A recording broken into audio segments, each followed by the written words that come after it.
Lalu ini orang tua ibu yang sangat dicintai itu kan, yang begitu hebat jasanya, masa dikatahlilin cuma la ilaha illallah 3 kali, itu kan, cuma la ilaha illallah 3 kali gitu kan. Akhirnya cerita,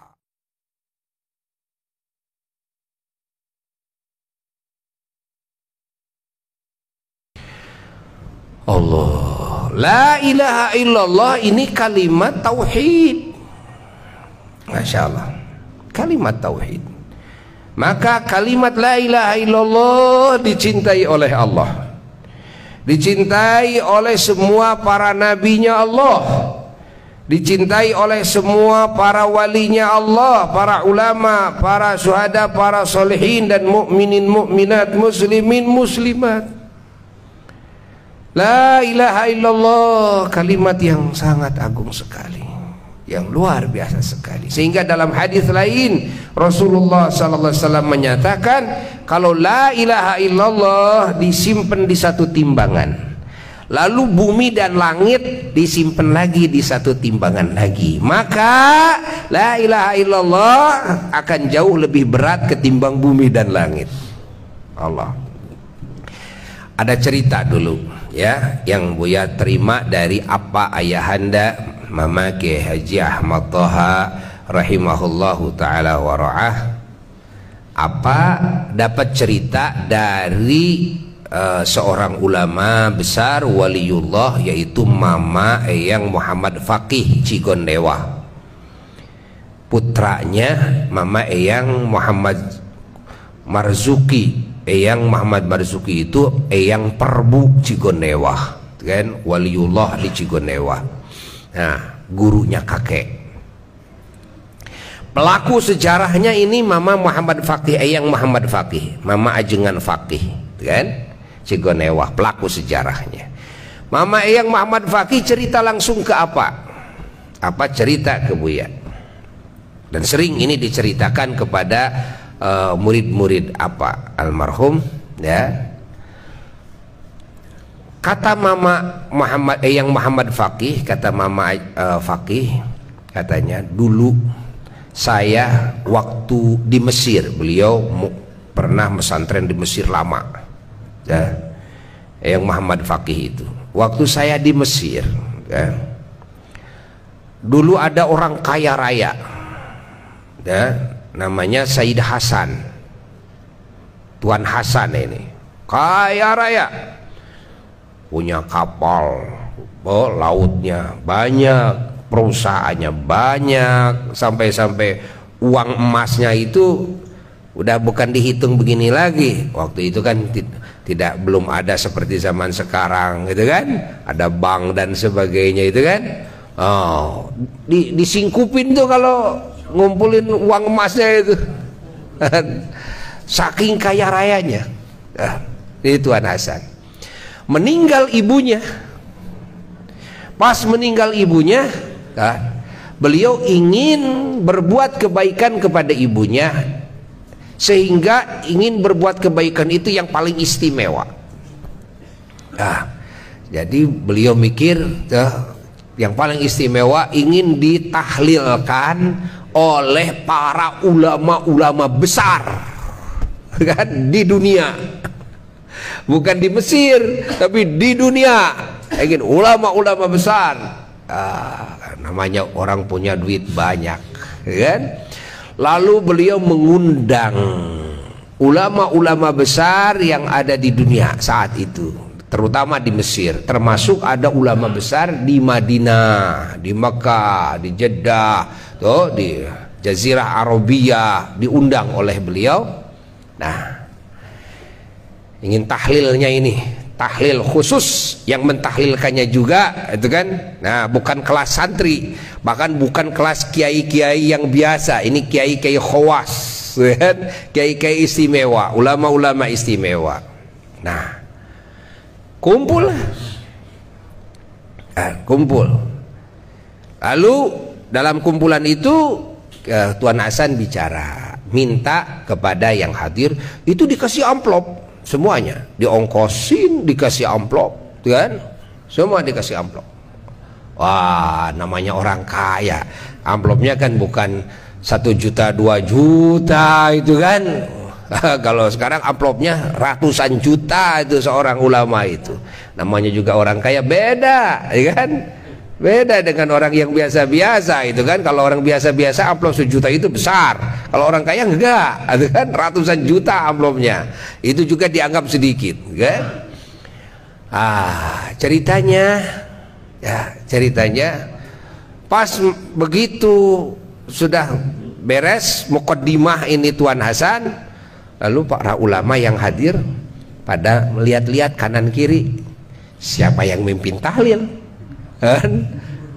kan tidak disusun acaranya, tidak disusun, gitu kan? Pokoknya Tuan Hasan bicara ingin ditahlilkan, silahkan para ulama yang hadir.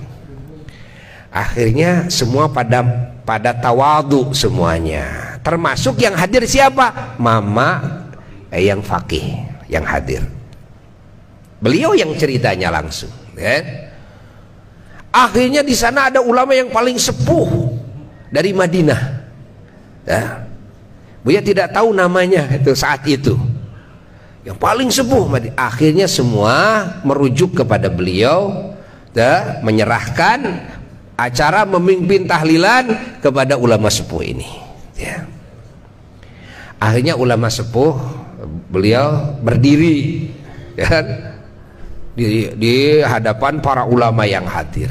Dan semua mengira yang namanya tahlilan kan di Mesir juga kan tukang tahlilan sama. Kalau ada yang wafat ada tahlilan. Bukan cuma orang Indonesia saja yang suka tahlilan, gitu kan? Kan sekarang disebut bid'ah oleh orang Wahabi. Dia ingin menyebut bid'ah tahlilan itu kaum Wahabi, gitu kan? Ya kan? Yang menganggap mereka merasa benar yang tahlilan itu bid'ah, sesat katanya. Padahal terbalik, mereka yang bodoh, gitu kan? Ini para ulama di muka bumi ini ahli tahlilan loh, gitu kan? Ahli tahlilan. Yang terbanyak disebut ahli bid'ah, mereka yang sedikit disebut ahli sunnah, gitu kan? Ingat, ini kesalahan besar nih. Ini memutarbalikan fakta namanya, ya kan? Nah, itu kaum Wahabi yang membid'ah-bid'ahkan maulid, yang bid'ah-bid'ahkan tahlilan, yang menganggap syirik tawasulan, itu pendapat Wahabi. Wahabi itu bukan produk ulama Indonesia, tapi dulu ada kan di Riyadh, Saudi Arabia, kan? Pertama yang mencetuskan pemikiran kewahabian itu yaitu Muhammad bin Abdul Wahhab, dan Muhammad bin Abdul Wahhab. Ayahnya Abdul Wahhab ahli sunnah wal jamaah, ya tukang tahlil, tukang tawasul ayahnya, tapi dia mengkafirkan ayahnya. Saudaranya ulama besar, saudaranya ini saudara Muhammad ini ulama besar ahli sunnah wal jamaah, ya dikafirkan juga. Saudara sendiri, saudara segandung. Dia melahirkan faham baru yang mengatasnamakan Quran hadis, padahal dia itu tidak menguasai kepada ilmu Quran dan ilmu hadis, ya, secara lengkap. Sehingga lahirlah pemahaman-pemahaman yang nyeleneh, ya kan? Memusyrik-musyrikan tawasul, memusyrik-musyrikan yang jarah ke kubur, memusyrik-musyrikan yang minta tolong, ya kan? Kepada wali umpamanya, dianggapnya musyrik. Nah, ini paham Wahabi, bukan benar, justru mereka salah, ya kan? Yang membid'ah-bid'ahkan maulid Nabi, Rajaban, membid'ah-bid'ahkan apa lagi? Tahlilan, gitu kan, haulan, gitu kan, ini dibidah-bidahkan, bidah dolalah, sesat dianggapnya, dan dianggapnya ahli neraka. Nah, ini kaum Wahabi namanya. Dulu banyak ulama-ulama ahli sunnah wal jamaah yang dikisos, dibunuh oleh mereka, karena dianggap oleh mereka ini sudah musyrik, halal darahnya, dibunuh dulu itu. Di Saudi dulu, di zaman dulu, kira-kira ya 250 tahunan dari sekarang lah, 250 tahun kurang lebih dulu. Nah, adapun ulama-ulama dan umat Islam di muka bumi ini ahli tawasulan semua, kan? Ahli mengagungkan maulid Nabi semua, ahli apalagi ya, tahlilan semua ahli tahlilan. Nah, kita harus tahu aliran mana ini yang membid'ah-bid'ahkan, kita harus tahu. Ya, jangan sampai kita dengar di radio, kan ada tuh radio Roja namanya, ada TV As-Sunnah namanya. Itu cuma nama doang. Ada namanya As-Salafi. Ya, As-Salafi itu cuma nama doang. Padahal bertolak belakang dengan salaf, bertolak belakang dengan sunnah, dengan bertolak belakang ini, kan? Lalu justru pemikiran mereka itulah yang merupakan hakikat bid'ah, kan? Yang dengan pemikiran mereka itu terjadilah peperangan di Yaman, ya karena itulah pemikiran mereka itu. Peperangan di mana lagi? Di Syria, ya terjadilah itu, kan? Pertikaian, peperangan, permusuhan antara umat Islam dan umat Islam, itu pemikiran itu lahir, itu kan? Yang namanya ISIS, yaitu dari situ lahirnya. Karena menganggap pokoknya yang tawasul musyrik, kalau musyrik sikat, gitu kan? Habisi, itu kan?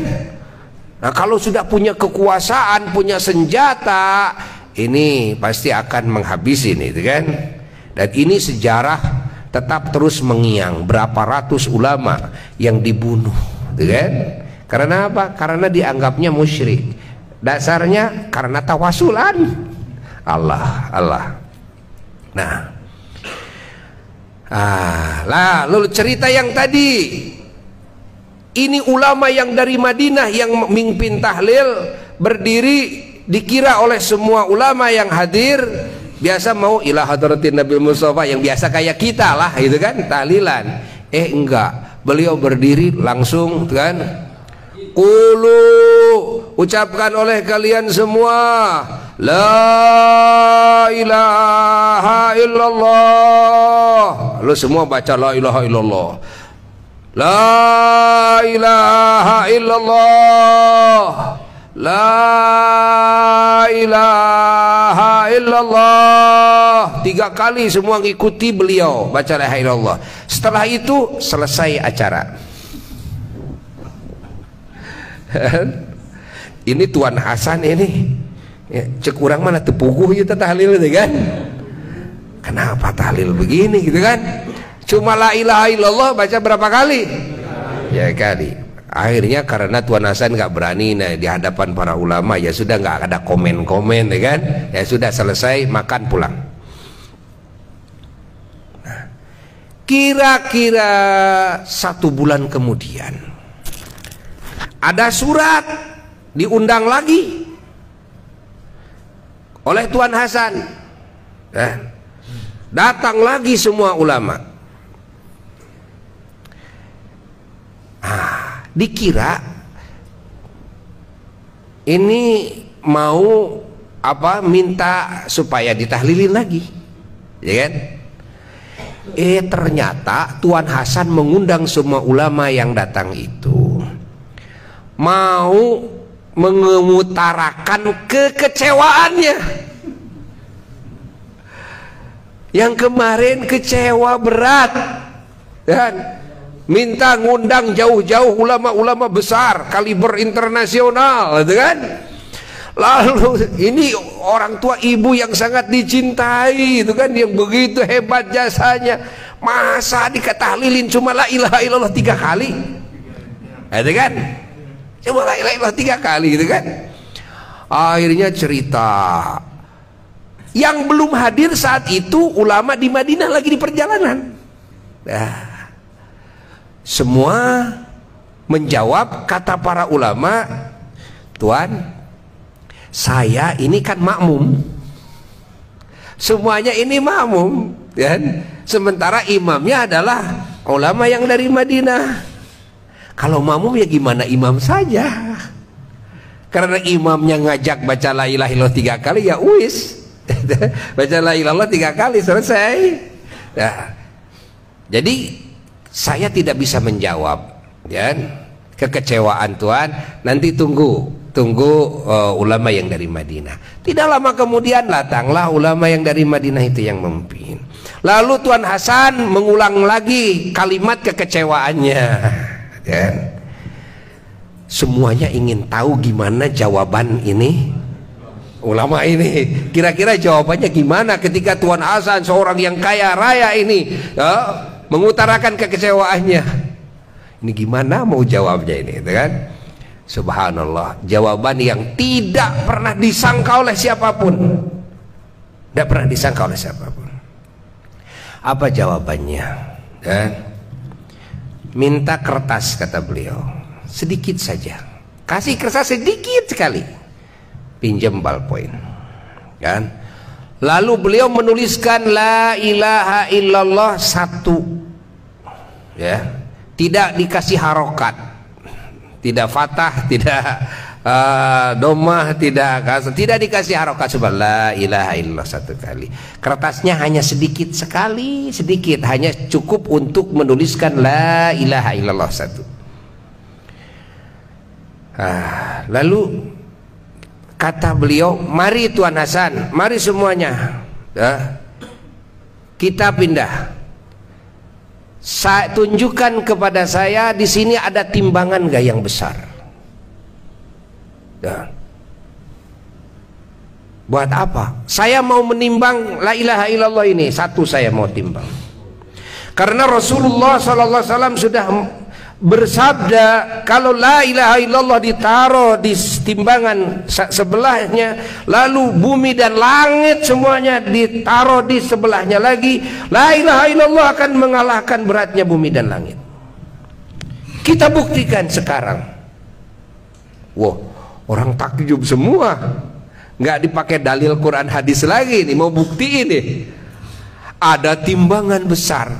Timbangan itu timbangan yang kintalan, buat yang kintalan, ya.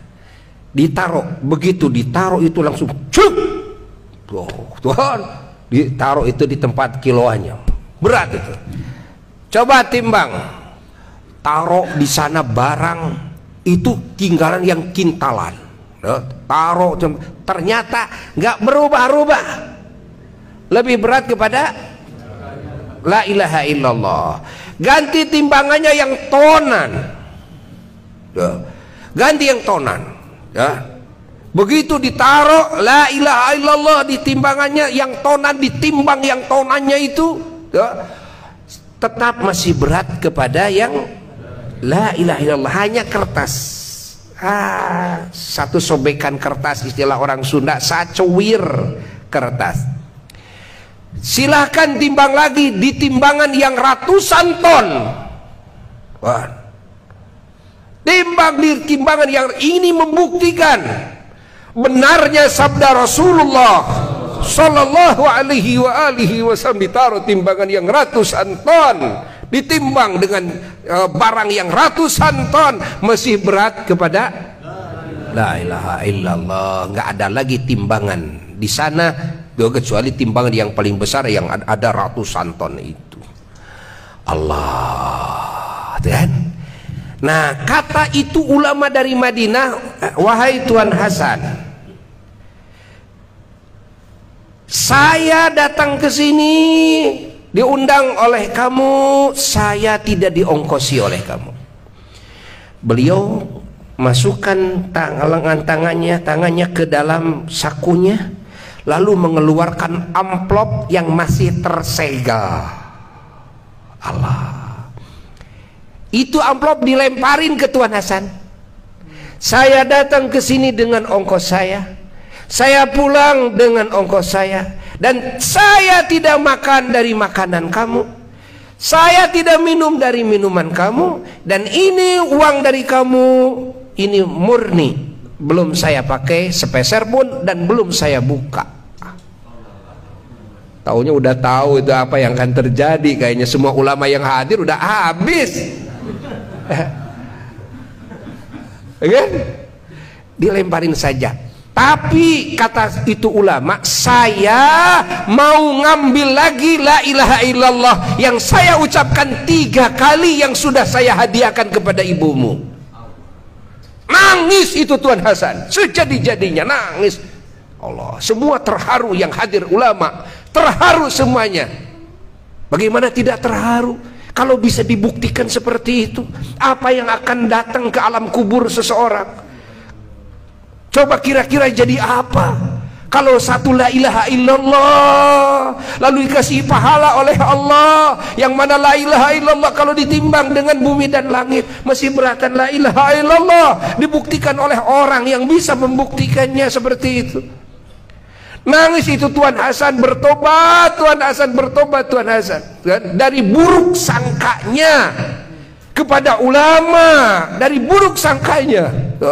Nangis.